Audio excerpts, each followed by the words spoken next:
And I wanted you to hear from someone that I trust, that is not only a godly man, but he is a professional. He's a scientist. He's created medicines, and so he has a really good worldview, Christian worldview perspective on it. So, Tom, would you just tell these ladies that are there at the center what you've been doing, even at the center over the last several years, so they know that that you're just part of the family? Yeah, well, unfortunately, since March, I have not been able to be physically present on site, but for the 3 years prior to that, I have had the wonderful privilege of being one of the regular teachers, and I help Pastor Leslie with regard to encouraging you. I've had the opportunity for, I'd say, maybe to impact 1,000 lives over those 3 years. Absolutely. It's been wonderful, and I really miss being there. Some of you in the room, some of you who are also watching online, might not be aware of this long history that Leslie and I have had of walking together. Yeah. Leslie and I have known each other for almost 2 decades. Yeah. But in 2017, my son Thomas died from a drug overdose, from an opioid drug overdose. And as a result of that, Leslie opened a door for me to come in as a grieving father, to come in to speak to the ladies inside in the campus. I've had the privilege of teaching classes there. So if you've been around for a while, you'll recognize me. If you're new, you won't. But hopefully, once things lift in the future with COVID, I'll be back in-house. But here we are today at my home. This is a little hobby farm, a mini farm. You can see the pool behind us. And Leslie's had the privilege of swimming with his family here. Oh, so, yeah. But I just wanted to tell you, I love you. I miss you. You ladies have been one of the highlights of my life for the last 3 years. I love being there. I love encouraging you. And it's interesting, a week ago I had a dream about you. And I was in the center in the dream. And I'm walking out like the front door of the center, and seated on a bench on the outside of the front was a mother and a daughter. Now the mother, I would say, was in her 40s. The daughter was in her 20s. And they were seated there on a bench, and the mother looked really despairing. She looked like she had no energy left, no joy left. And so I turned and I looked to the daughter, and I asked the daughter, I said, "Is your mother a client here?" And the daughter got up and started speaking to me, and she laughed. She says, No. I'm the client, not my mom. She's just here to visit me. But the mother was really downcast. And so I looked at the girl and I said, "Well, you're the client?" And she said, "Oh, yeah, I had you in phase 1. You were one of my teachers in the past." And she said, "But I'll tell you something." She said, "When I first heard you teach," she says, "frankly, I didn't know whether I could believe you or not. You were telling me stuff, I just didn't really know whether that was right. I didn't know if you were making it up. I just didn't get what you were trying to say." And she says, I was just distrustful. And she says, "But something happened." She said, "After class, you sat down with me, and you started to explain to me some things about my life, some details about my life, that you were obviously getting from God. You weren't making this stuff up. You knew something about me and my situation and my relationships." And she said, "Because of that," she said, "I then realized what you had been teaching me was also true." And I reflected on that, and I don't think the dream is particularly about Tom Dooley. I do think it's about you ladies. And I think some of you have mothers who are grieving. Their hearts are broken for you. You've got parents who are grieving for you. They want to visit you. They want to come see you. They'd like to be with you. They'd like to encourage you. But what you're going through, as hard as it is, it's also hard being a parent going through this. And I know from experience, I had over 12 years of my son Thomas's struggles with psychiatry and psychiatric medicine and benzodiazepine drugs and Xanax, and then he got onto opiates, and then he overdosed on opiates. So as a parent, it's a tough thing. And I think the dream spoke about your circumstances. Your parents, many of them, they grieve for what's going on in your life, and they long to be with you. But for you, what I also felt, and I told Leslie this over the phone, I think the dream speaks about the prophetic that is welcomed in the house. Yeah. The prophetic is a gifting. It's an ability to hear from the Holy Spirit what God is saying about an individual's circumstances in their lives. Sometimes we call those words of knowledge. But I believe that in the dream, what hooked this young lady in her 20s was the fact that God revealed something unique about her circumstances to me as a teacher there, that convinced her that I was not only there to help her and I loved her and I cared for her, but that I was hearing from God and therefore she could believe me. And today, Leslie started out by introducing the topic saying, Tom's a friend, he's a guy you can believe. He really is. And you can tell from his heart, from his own experience, he has a real passion to see you recover and see you fulfill your full potential. Really, out of the ashes of his own heart, he's come to the Love Lady Center, and he is there really making a difference in the lives of so many people. And so today we're going to tackle this topic. We're going to begin to open up. I'm just going to ask some questions, and Tom's just going to speak to you. And at the end, I want you to kind of share your perspective of where you think we're going, and what God would have us to do in the midst of this crisis that we're going through. So you don't want to miss it. Stay with us. So Tom, I'm so thankful that you've taken some time to speak to us on this particular topic. I'm sure there's a lot of people out there that have a lot of questions as we're going through a global pandemic that's never been anything like this in our life. And we just wanted to take some time to ask some questions, and feel free to kind of elaborate, and especially what possibly you've been experiencing, what you've been walking through as we're in this together. But a lot of people are working on a vaccine today, and they're talking about it. There's a lot of technology out there. I know that you personally have been on the leading edge of creating medicines and being in that part of the pharmaceutical. Where do you think we are as far as getting a vaccine, and do you think that'll even help? All right, so in order for a vaccine to work, you have to inject into a human being either DNA or RNA or a protein that will then cause your white blood cells to produce antibodies. There are two ways to produce a response in a vaccine. One is to stimulate the white blood cells that produce antibodies. They're produced from cells called B cells. And so typically one would want to produce an antibody in their blood, and that antibody is a Y-shaped molecule that has the ability on the tips of the Y to grab a hold of proteins that it recognizes, and it binds very tightly to them like a lock and a key does.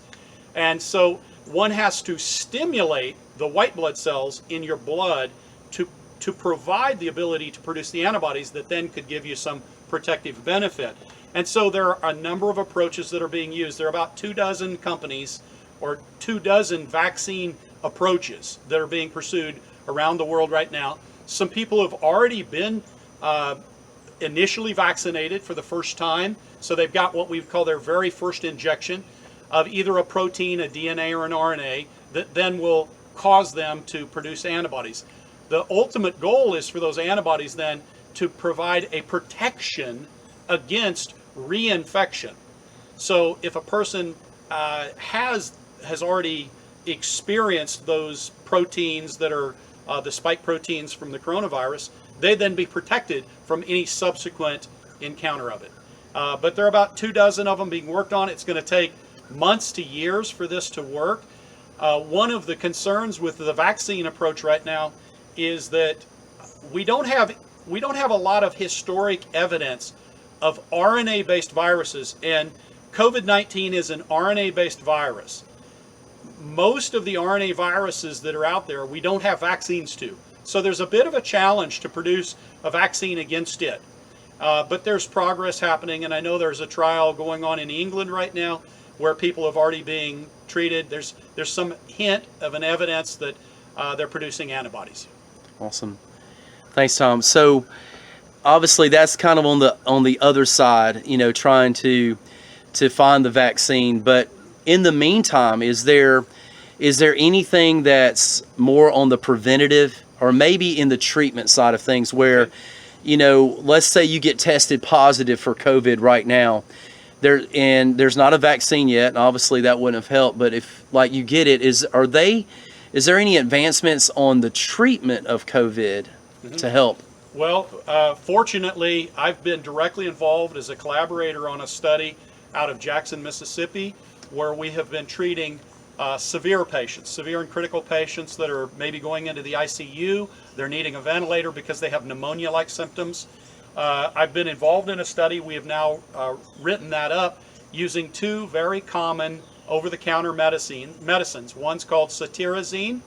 That goes by the branded name Zyrtec, and another medicine, famotidine, which reduces acid in your stomach, and that has the brand name of Pepcid. So Zyrtec plus Pepcid, or cetirizine plus famotidine.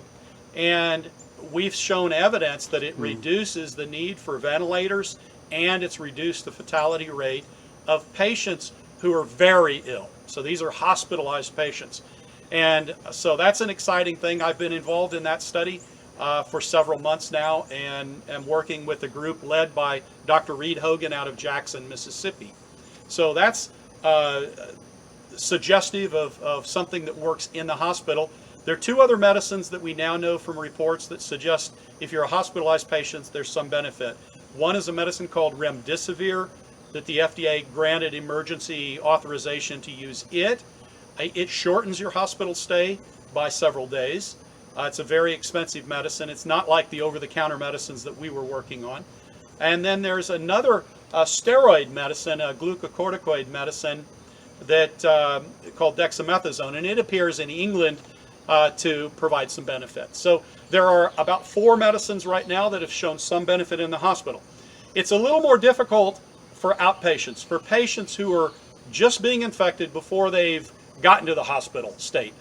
The good news is this, that 95% of the people who get infected by the coronavirus, whether it works or not, and right now we have a lot of anecdotal studies, a lot of anecdotal evidence, and so we don't yet know how reliable these things are. So I would say this, in general, the guidance about wearing a mask is good guidance. I'm not wearing one because I'm at my home and it's just Leslie and me and we're staying apart from one another. And I'll have you know, he came to the house, we didn't shake hands, we didn't hug, nothing. So the physical separation can benefit you because it's water droplets spraying out of somebody who is infected out of their mouths or noses that can spread the virus. So physical distance can be to your benefit. A mask is beneficial, but it's important to know this. The science that's been performed on masks right now says if a person has the virus, they're infected, and they use a mask, by wearing the mask, they're protecting other people from receiving it and being infected. The mask, there's not very good evidence that it actually helps you to protect you from getting it, though. So it's more, take a person who is sick, or even they may not have symptoms of COVID, but they have the virus and they're shedding the virus. If they have the mask on, they're working out altruistically, trying to help everybody else. So wearing masks is about helping society out. It's not helping you, the individual. Right. It helps society. That's good. And that's an important thing to know. So the mask, you wear the mask for the sake of everybody else. In terms of diet and everything else, if you haven't started already, this is a good time to get your diet in order and try to lose some weight. And, you know, if you're obese, this is a good time to lose weight. And we do find that obesity is a real strong determinant of how severe your disease can become. Right. So losing weight could be a good thing, but there aren't any really good answers out there yet about diet things, or not yet. Well, you know, with us getting close to school starting back up, and a lot of the girls, you know, have children, maybe some that are at the center, but also, you know, they have children back home that may be going to school. Yep. And what's your thoughts about, you know, COVID with kids and going back to school? All right. I was on American Family Radio on a radio program on Saturday night, and I was asked the same question Saturday night, and I immediately said, it's above my pay grade. I mean, this is a tough question. Yeah. It's a difficult public health question. I could give you two lessons from it. Number one is this: the risk of dying from COVID is negligible for youth. So children, teenagers, college kids who get the virus, their chance of dying from it is minimal. Whereas that's not the case if you're 80 years old. So the risk is really there for the old people that might be in a retirement center.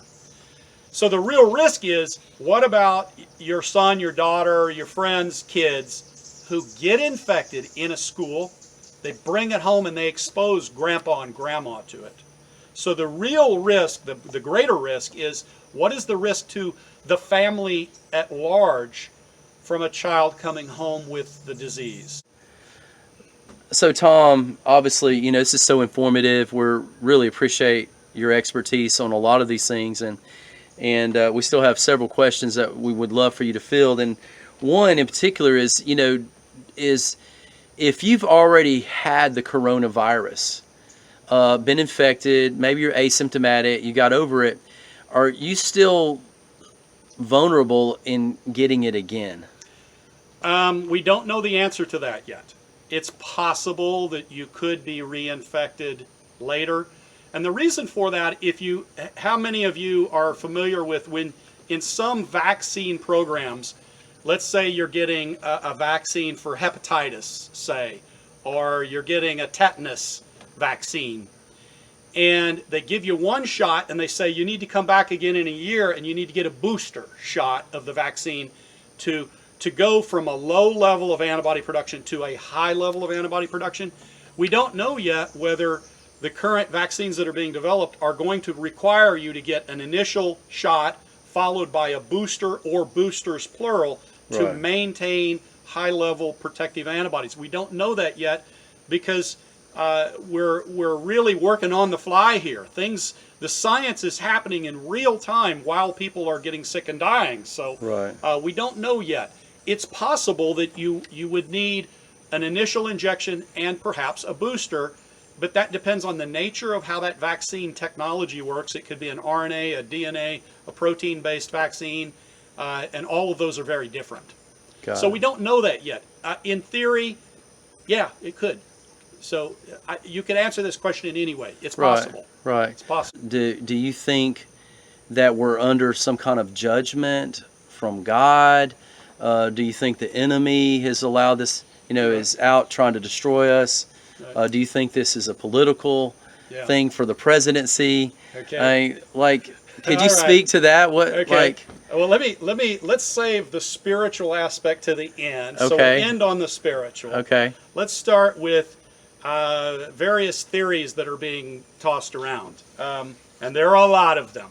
There have been many people who believe that this is a government plot by China to destroy the United States. Now, I don't want to get into the geopolitics of China versus America or Russia versus America. That isn't my point. But let me tell you what the science evidence tells us. The science evidence says that this virus was a naturally occurring virus that was in a bat in China. Now, that bat might have also been sharing that virus with an animal called a pangolin. It's kind of like an anteater or an armadillo kind of creature from China. And there are pieces of this that look like they were closer to the virus from the pangolin, and most of it was from a bat. So it looks like it is a bat, naturally occurring virus that also picked up a piece of information of DNA, RNA from this pangolin. Now, the molecular biology, I have a PhD in molecular biology. I have cloned and sequenced genes. I know molecular biology well. This science is really good, really tight, and it breaks through the conspiracy that this is a man-made virus. This is definitely not a man-made virus. It might, and this is a might, it might have been studied in a lab in China, in Wuhan, but it wasn't created in that lab. Now, and even then, to suggest that it might have been from that lab, is based on the fact that the Wuhan Institute of Virology is an institute well known for studying coronaviruses, of which there's a large family. They had, brothers, sisters, cousin viruses. It's a whole big group of viruses. And this lab was specialized in the sequencing and studying those natural isolates from animals. So it obviously, people are connecting dot A with dot B and going, oh, well, there's the smoking gun. I don't believe it. I believe it's a natural isolate. And again, I just don't know if there's evidence that it was actually studied in that lab or not. Don't know. So that's two of the big theories. Yeah, absolutely. And so, and of course, we don't think this is a Democratic or Republican flu, right? No. So this isn't a Democrats in the House want to embarrass the president, so let's make Trump look bad. It's not that.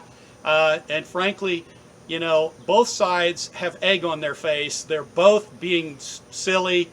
And if I want to criticize the president, trust you as a scientist, I can do that.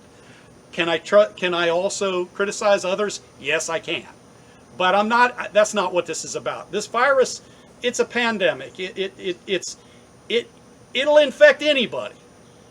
What's your biblical view, just as a man of God, in seeing where we are in the world today?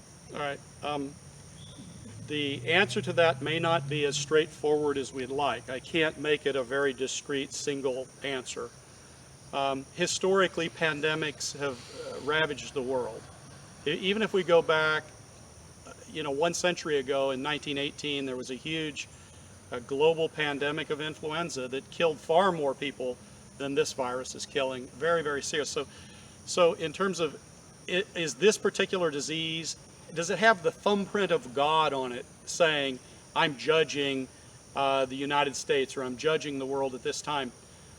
Based on history, I can't really make that argument. I can't say that this is any different than any other pandemic, of which there have been many over thousands of years. So I can't say it from that point of view. I do know this, that we're one day closer to the end of time today than we were yesterday. And as the time meter is moving forward and we see the alignment of things prophetically happening in the nations, it makes you wonder seriously about what the implications of this will be for the world.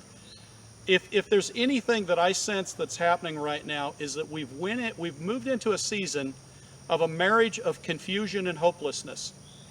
And these forces can be demonic forces. These are empowered by the devil. Confusion. Our God is not a God of confusion. He is a God of hope. He is not a God of confusion and hopelessness. So I believe that the forces that we're seeing that are driving us to fear have a demonic quality to them. So I do think that the devil is really busy trying to stir things up. He's trying to stir up confusion. He's stirring up hatred. He's stirring up these divisive issues of people, various people groups against others. And I do think that we're in a season that has a lot of turmoil built into it. There's no telling what will happen between now and the end of this year. We have an election cycle coming up that's going to be fiercely fought over and rather unpleasant. I don't think it's going to be one side wins, the other side loses. It's going to be sort of both sides lose. It's going to be a very, very difficult season. Now, I've been mindful of Jeremiah chapter 12, verse 5, where it says this. He says, if you have been running with the footmen, meaning soldiers, you're running with the soldiers, and you have grown weak and weary, how will you behave when the cavalry horses arrive? Now, he's speaking of a day in the history of the nation of Judah, the Jewish people of Judah, back in biblical times, when they were going to be taken captive by the king of Babylon. He's going to invade the land and take the people, take them captive, and they're going to be taken away. And what he's saying to the people is, if you've grown weary, even in the day when just the soldiers are walking near you and running near you, how are you going to handle it when things get really bad? We're beginning to see through this COVID crisis what bad can look like. Most of us have lived comfortable lives. Not all of us. I realize some of Some of you ladies have had horrible lives from the day you were born. Your lives are full of bad circumstances. But that's not true of most of us living in America today. We've had a season of comfort for the last 40, 50, 60 years in America. We've not seen this kind of strife and turmoil and hatred, and we've got all kinds of movements happening at one time. So I do think one of the things we need to do, concentrating on Jeremiah 12:5, is we need to be resilient. Ladies, rise up, plant yourself firmly. Stand firm on truth. Plant yourself in truth, not in conspiracies, not in nonsense. And be a woman of truth in love in the midst of a crazy world. Ladies, you have had the opportunity of knowing what real crazy is. You know what crazy is. You've been around it. You've experienced it. Take your experience with you and plant yourself firmly and say, I'm going to take what I've learned in my crazy circumstances, and I'm going to help bring sanity and clarity and truth to people surrounding me who are at wit's end pulling their hair out because they're confused and they're angry and they're upset. If anybody can do an act of redemption in this season of life, it's you. It's you, each one of you. You've been through hell and back. You know what it's like when things aren't going well.